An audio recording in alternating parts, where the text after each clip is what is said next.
Entramos al motel. La oscuridad nos envolvió al instante, revelando la ausencia total de luz.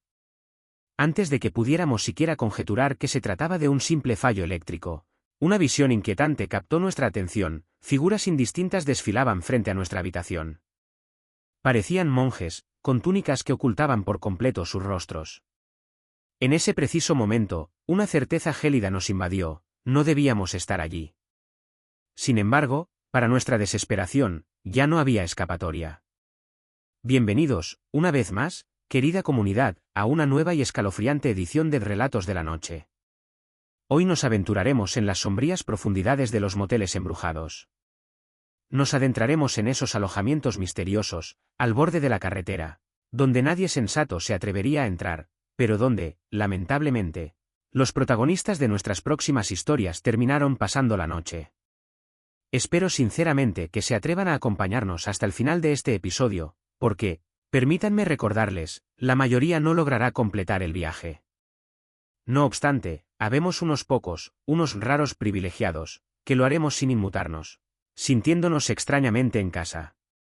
Algunos incluso encontrarán en este episodio la compañía perfecta para conciliar el sueño. ¿De qué tipo eres tú? ¿Estás listo para adentrarte en la oscuridad de Relatos de la Noche? Buenas noches, comunidad. Mi nombre es Arturo y me dedico a la producción de conciertos. En mi empresa, somos los responsables de montar el audio, la iluminación y las gigantescas pantallas en escenarios tan imponentes como el Foro Sol o el Estadio GNP. Este trabajo me exige viajar constantemente, y Cancún se ha convertido en uno de mis destinos más habituales. Por supuesto, mi preferencia es volar, es rápido, eficiente y mucho menos agotador.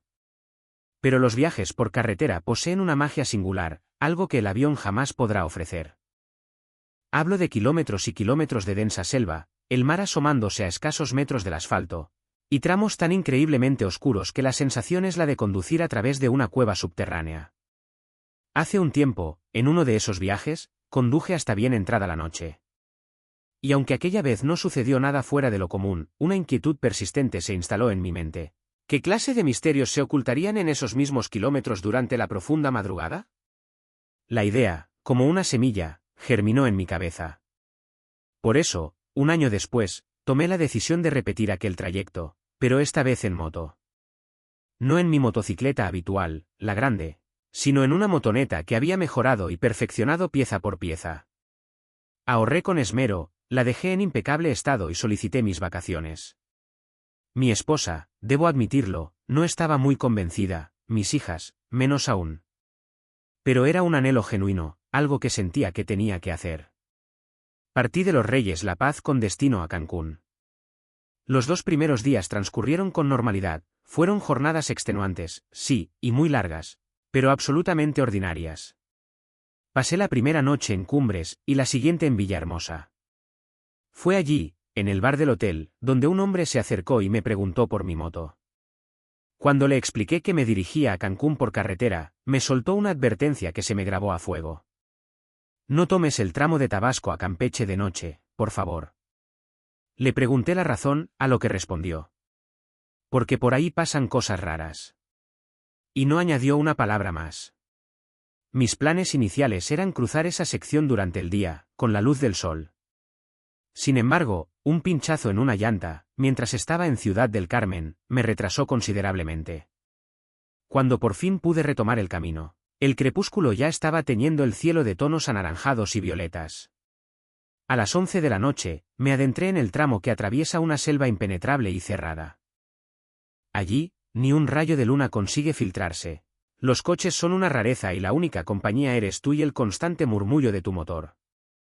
Fue entonces cuando un letrero apareció en la oscuridad, indicando un hotel a 2 kilómetros. No recordaba haberlo visto en ninguno de mis viajes anteriores, ni siquiera figuraba en el mapa. Pero la tensión acumulada durante horas de conducción en la oscuridad había hecho algo, y la simple idea de dormir bajo un techo seguro prevaleció sobre cualquier duda. Lo encontré rápidamente. Era un motel antiguo, de esos de estilo americano, donde cada habitación tiene su entrada directa desde el exterior. El letrero, parcialmente apagado, decía Hotel La Costa, varias de sus letras estaban fundidas, contribuyendo a una imagen desoladora. Entré a la recepción.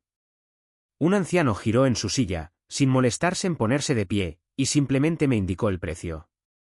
No se veían otros vehículos, no se escuchaba el menor ruido. El silencio era absoluto. Sin más, acepté. Con la llave en mano, subí al segundo piso. Recuerdo que la habitación estaba sorprendentemente caliente. No había aire acondicionado, mi celular no tenía señal y el televisor solo mostraba una estática incesante. Le escribí a mi esposa, quien ya debía estar descansando, un mensaje simple. Tardó varios minutos en enviarse, pero, finalmente, salió. Y allí, en esa extraña quietud, me quedé dormido. A las 2:47 de la madrugada, un grito desgarrador me arrancó del sueño. Era un grito de mujer, lleno de terror. Me incorporé en la cama, tenso. Silencio. Luego, otro grito, esta vez más cercano, más nítido. Provenía claramente de la habitación contigua. Instantes después, escuché el estruendo de un cristal rompiéndose, seguido por un chapoteo pesado en el agua. Mi habitación daba a una piscina trasera. Me acerqué con cautela a la ventana, y en la penumbra, distinguí algo flotando en la superficie. Era el cuerpo inerte de una mujer. Ni siquiera tuve tiempo de procesar esa imagen horrorosa cuando, en la ventana de al lado, vi la silueta de un hombre fumando. Se volteó hacia mí, y con una voz grave, helada, pronunció: «Los niños tampoco saben nadar». Acto seguido, sin la menor vacilación, lanzó un niño pequeño al agua. En ese momento, no hubo espacio para el pensamiento. Impulsado por un terror primal, corrí hacia la puerta de mi habitación, bajé las escaleras a toda prisa, solo para encontrar la recepción cerrada con llave. Me asomé por la ventana, el interior parecía completamente abandonado. Giré la vista hacia las demás habitaciones, todas estaban en un estado de deterioro absoluto, con viejos sellos de clausura y la pintura descascarándose. Volví a subir corriendo por mis pertenencias. La habitación, ahora, ya no parecía la misma. El colchón estaba sucio, el aire olía a humedad, a viejo, a olvidado. Mi moto se negó a arrancar, y ni un solo coche pasó por la carretera desierta. No me quedó otra opción. Volví a entrar a la habitación y me senté en el sillón, esperando el amanecer. Durante el resto de la noche, escuché pasos arrastrándose por el pasillo, risas infantiles inquietantes y el sonido repetido de algo o alguien lanzándose a la piscina. Pero no me atreví a asomarme de nuevo. A las 7:40 de la mañana, la luz del sol finalmente se filtró por la ventana, trayendo consigo un leve respiro. Salí. El hotel. El hotel estaba en ruinas, tal como lo había visto por la ventana de la recepción. Pero, al menos, mi moto arrancó al primer intento. Apenas me había reincorporado a la carretera cuando una patrulla me detuvo. «¿Qué hace aquí?», me preguntaron. Les expliqué que me había hospedado en el motel. Los agentes se miraron entre sí con una expresión de perplejidad y preocupación. «Aquí no hay ningún hotel», me dijeron. «Hace años que no existe». Les insistí, diciendo que no les creía. Creo que mi palidez y mi evidente estado de conmoción les hicieron dudar en decirme más. Me pidieron que continuara mi camino, pero yo insistí en saber la verdad. «¿Cómo diablos que no había hotel?», repliqué, desesperado. Fue entonces cuando, finalmente, me revelaron que hacía unos 5 años, si no recordaban mal, una pareja con sus 2 hijos se había hospedado en ese mismo lugar. Al parecer, y según las investigaciones posteriores, el esposo había descubierto la infidelidad de su mujer. Esa noche, de alguna manera, la verdad salió a la luz y se confirmó. En un ataque de ira descontrolada, él le quitó la vida a su esposa. Luego, con la misma brutalidad, hizo lo mismo con los 2 pequeños, lanzándolos a la piscina. Los trabajadores del hotel, aterrados por los gritos, se dirigieron a la habitación, solo para encontrar al hombre quitándose la vida, colgándose del ventilador.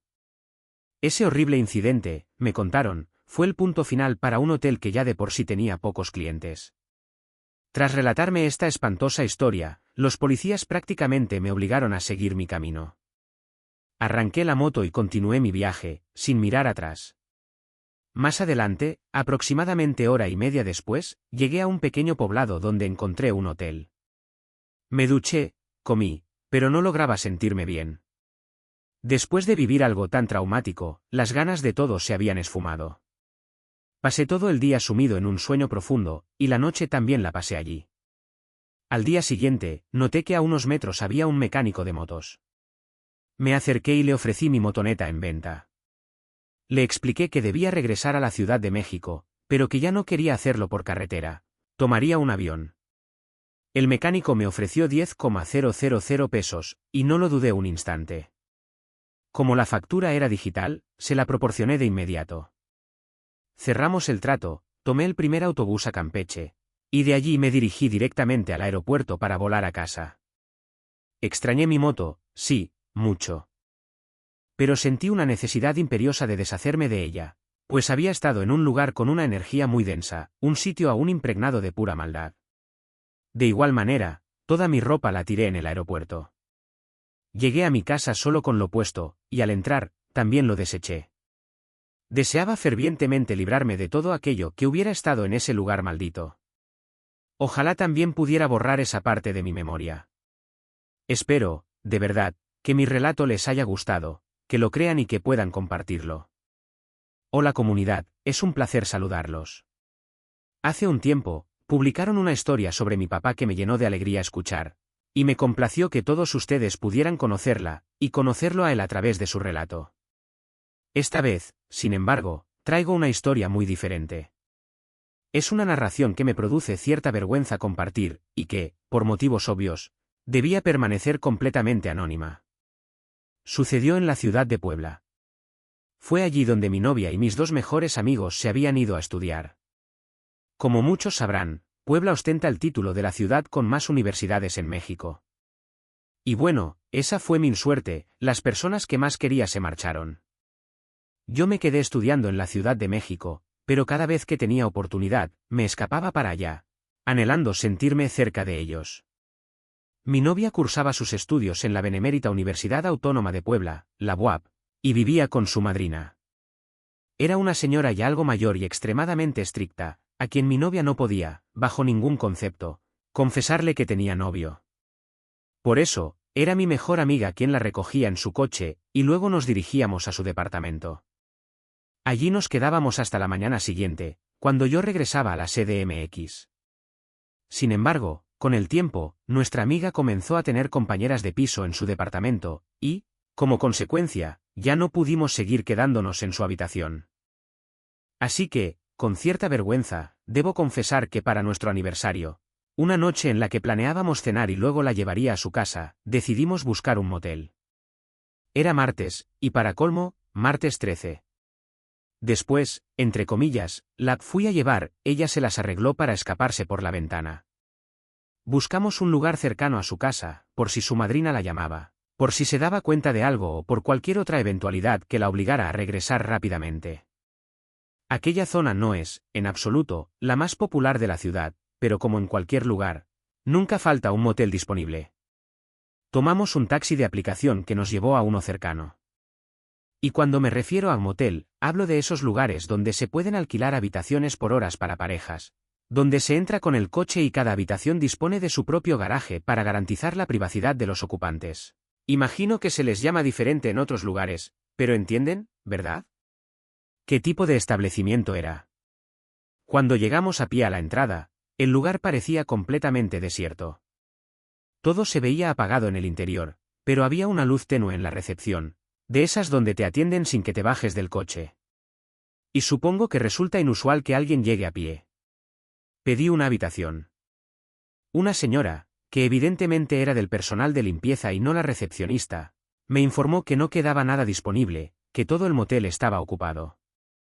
Le insistí, preguntándole cómo era posible que un martes todo estuviera lleno, y la señora solo se encogió de hombros. Pero entonces, algo en el fondo, detrás de ella, captó mi atención. Había un panel cuadriculado totalmente vacío, salvo por un cubículo que contenía una llave con la letra I. Le pregunté si esa habitación estaba disponible.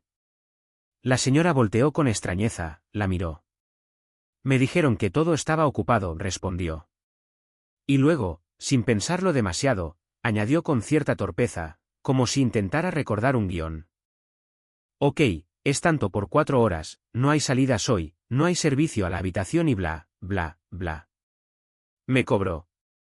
Y cuando volteé, sonriendo a mi novia, convencido de haber resuelto el problema, su rostro reflejaba una profunda inquietud. No estaba nada segura de querer estar allí. El lugar estaba sumido en una oscuridad impenetrable, se sentía extraño, no parecía haber nadie. Todas las luces estaban visiblemente apagadas.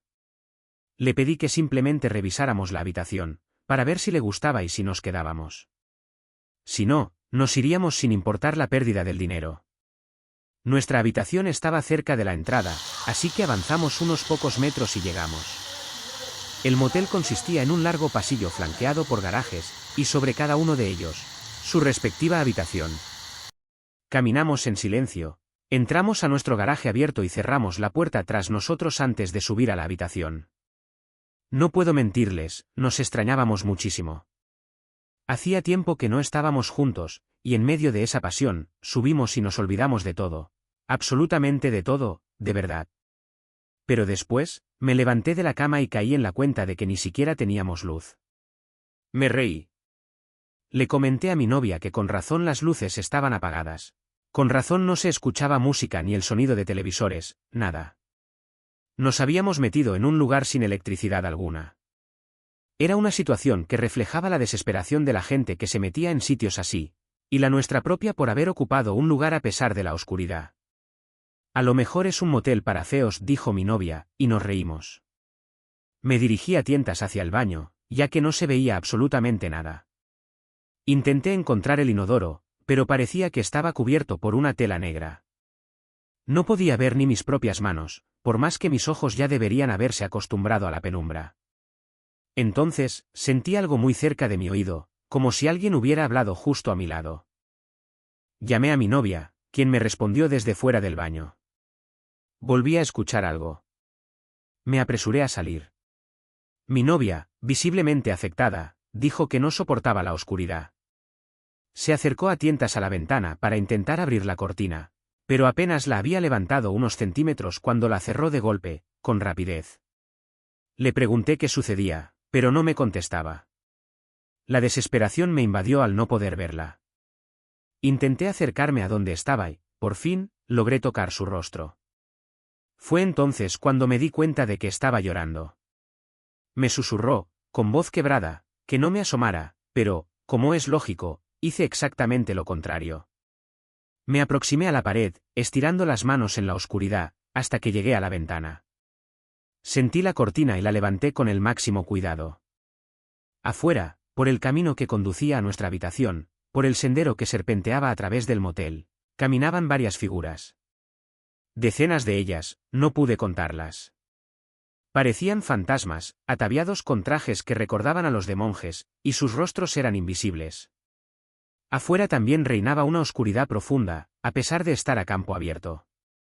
Y lo peor fue cuando intenté localizar la caseta de la recepción.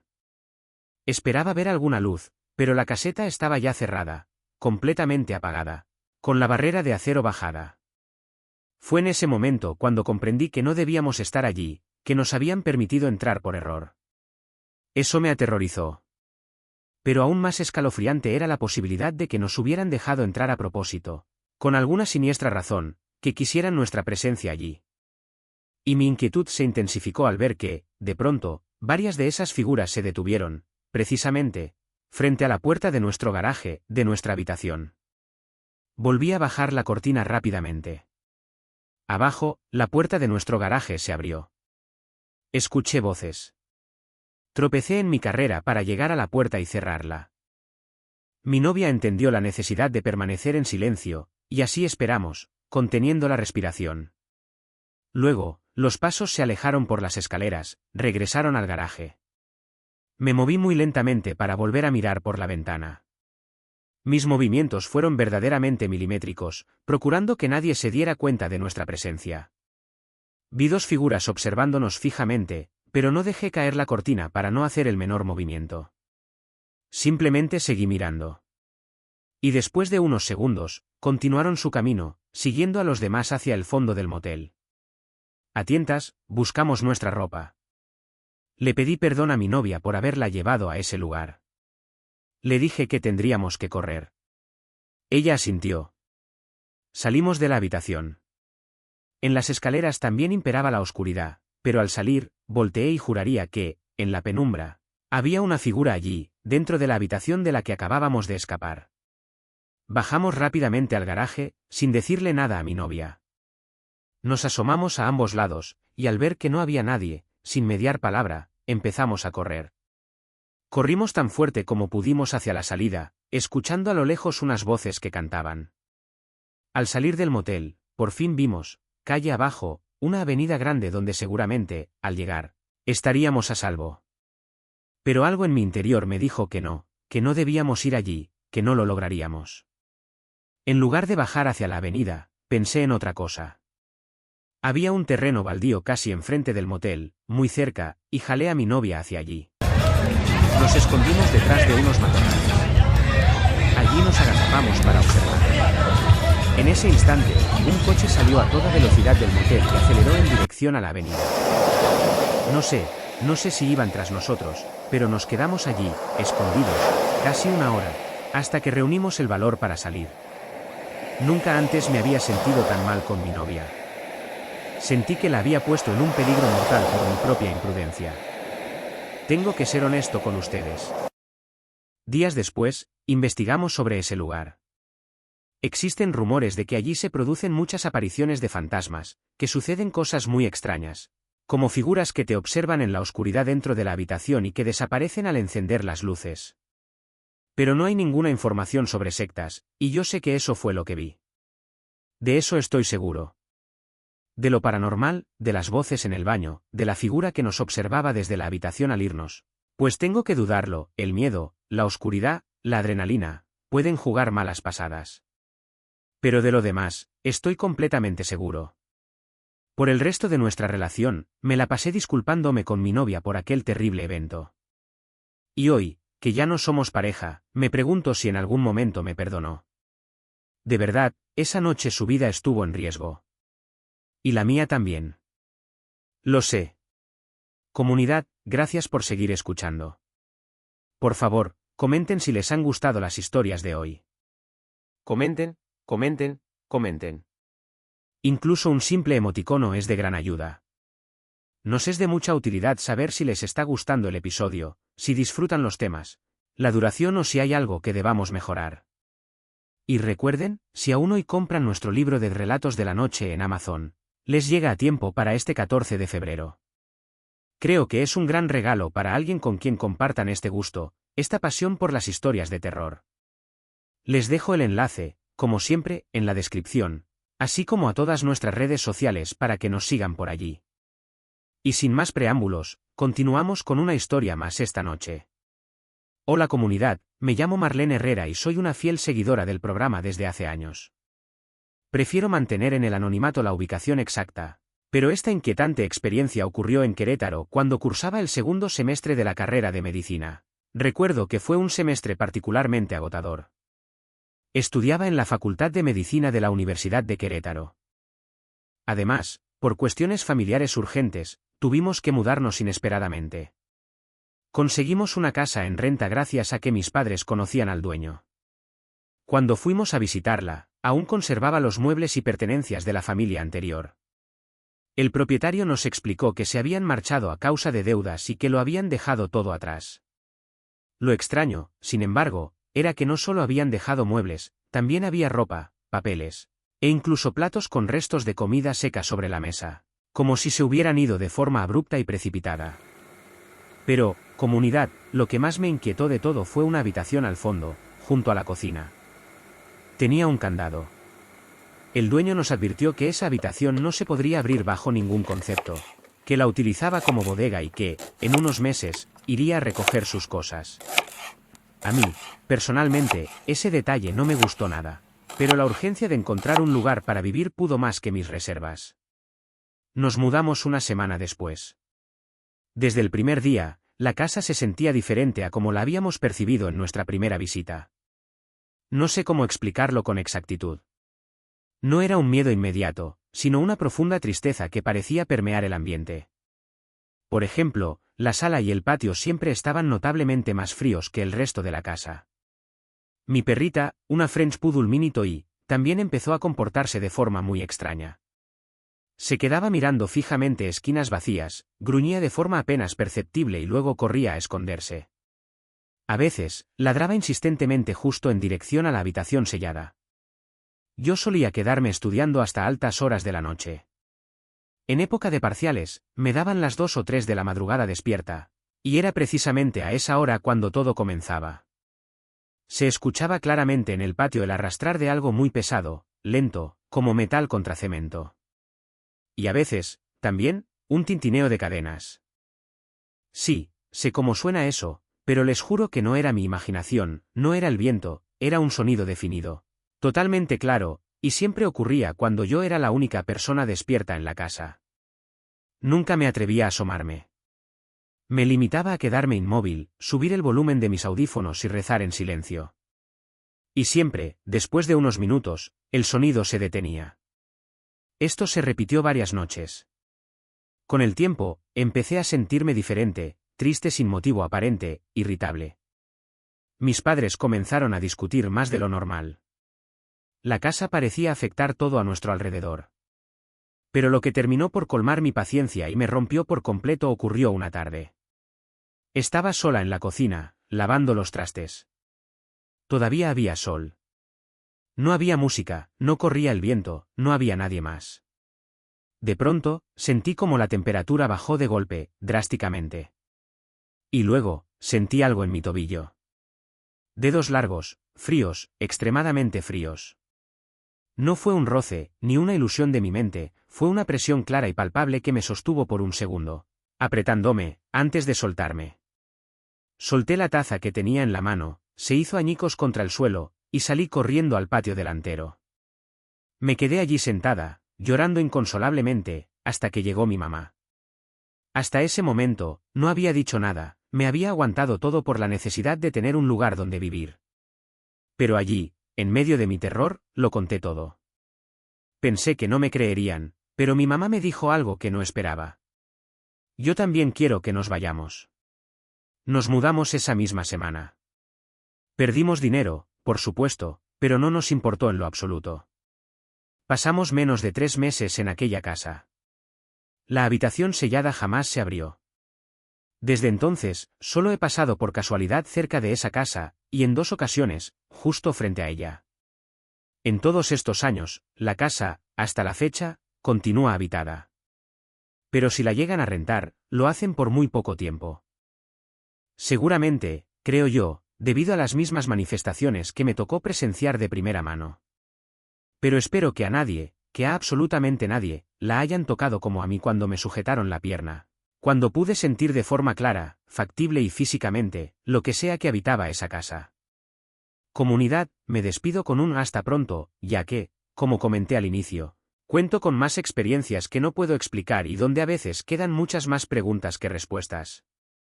Espero que esta historia, si la llegan a publicar, sea de su agrado, aunque la considere sencilla.